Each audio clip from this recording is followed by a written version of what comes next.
વેરાવળની તો શું વાત કરું, વેરાવળનો તો એટલો સારો રિસ્પોન્સ છે અને વેરાવળના લોકો ઓહો ભાઈ બહુ મજા આવી એમની યારે કામ કરવાની. જોરદાર આ ત્રીજી કે ચોથી વાર આવ્યા, બહુ બેસ્ટ.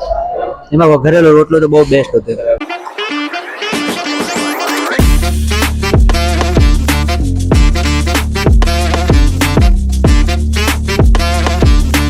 કહેવાય ને જમવાનું તો બધા જ જમાડે, પણ કોઈ એવું હોય કે જે વર્ડ ઓફ માઉથ થી ચાલતું હોય, લોકોના રિવ્યુ થી ચાલતું હોય એવું કોઈ રેસ્ટોરન્ટ હોય તો કે નવરંગ.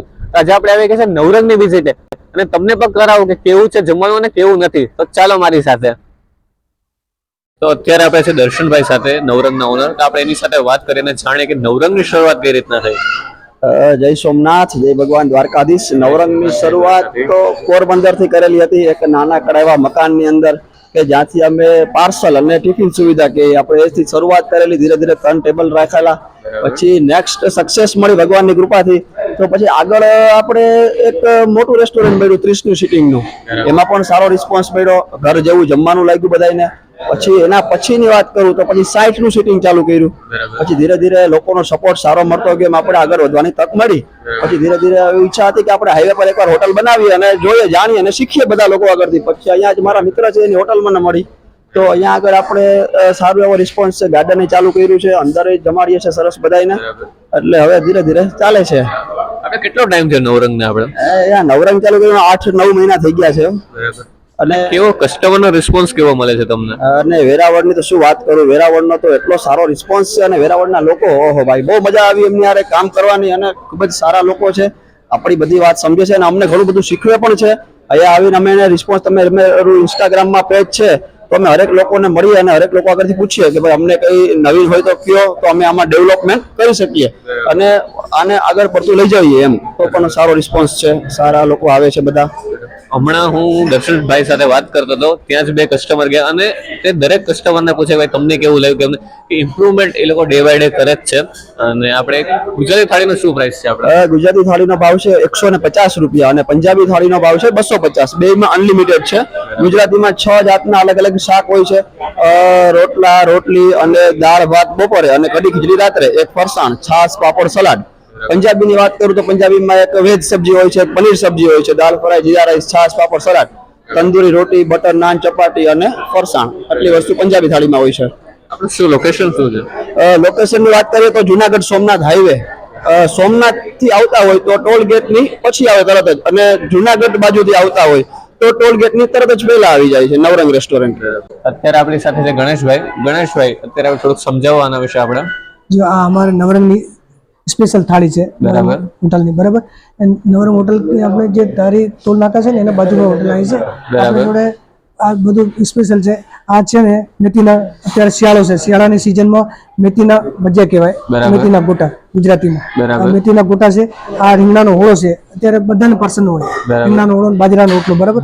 પછી આ આપણા ગુજરાતનું પ્રસિદ્ધ જે ઉત્તરાયણ ઉપર, દશેરા ઉપર ઉંધિયું લોકો બહુ ચોઈસ કરે છે, ઉંધિયું છે, બરાબર. આ દહીંનો ઓળો છે કાઠિયાવાડીનો, બરાબર.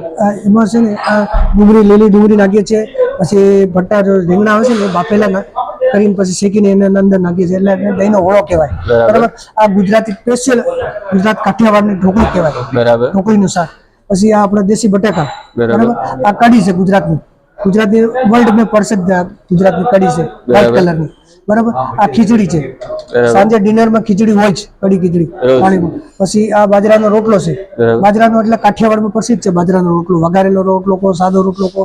પછી અમે આ 6-7 જાતના સલાડ આપીએ છીએ, બરાબર. આ અમારી દેશ નવરંગની મસ્ત સ્પેશિયલ છાશ છે બટર, બરાબર. આ પાપડ ને ફુલકા રોટલી, અમારી રોટલી એટલે ફુલકા રોટલી ઘરવાળા મતલબ લોકોને ભાવે કે એક રોટલી ખાતો તો 2 રોટલી ખાવાની મજા આવે, એકદમ સુંદર. ઓર ફુલકા મસ્ત ગરમ ગરમ રોટલી આપીએ છીએ, બરાબર. આપણે નવરંગનું સ્પેશિયલ શાક કયું છે? આમાંથી ફેમસ કયું છે? સ્પેશિયલ શાક છે અમારું ઉંધિયું, બરાબર, ને ઢોકળી, બરાબર, દહીંનો ઓળો. રેડી. આ 3 આપણા સ્પેશિયલ એકદમ. ઓર વઘારેલો રોટલો, કાઠિયાવાડમાં ત્યાં વઘારેલો રોટલો, બરાબર, બરાબર. અત્યારે આપણે 6 જાતના શાક છે, આપણે રોટલી, રોટલા, ટોટલી આપણી થાળી રેડી થઈ ગઈ છે. આપણે ટેસ્ટ કરીને તમને પણ કહીએ કેવું છે જમવાનું, બરાબર. આપણે રિવ્યુ પણ આપણે આ લોકો તો રિવ્યુ લે જ છે, પણ આપણે રિવ્યુ આપે કેવું છે કેવું નહીં. ચાલો, જય સોમનાથ, જય દ્વારકાધીશ. અત્યારે પહેલા આ લોકોને આપણે દહીંનો ઓળો ટ્રાય કરીએ, આપણે કેવો છે કેવો નહીં.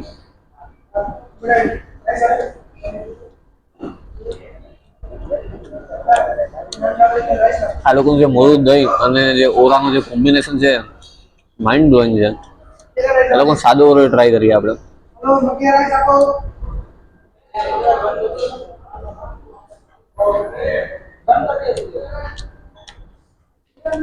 આ બેસ્ટ છે બસ. મતલબ ક્વોલિટી વાઇઝ તમને અહીંયા બધું જ સુપર મળશે મતલબ.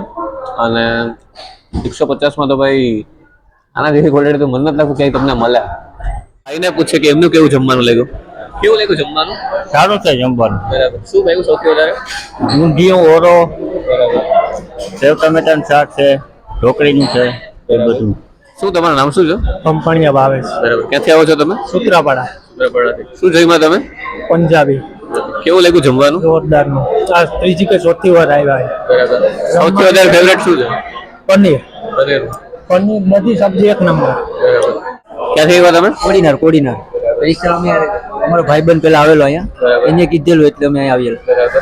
કેવું લાગ્યું જમવાનું? બહુ બેસ્ટ. એમાં વઘારેલો રોટલો તો બહુ બેસ્ટ હતો.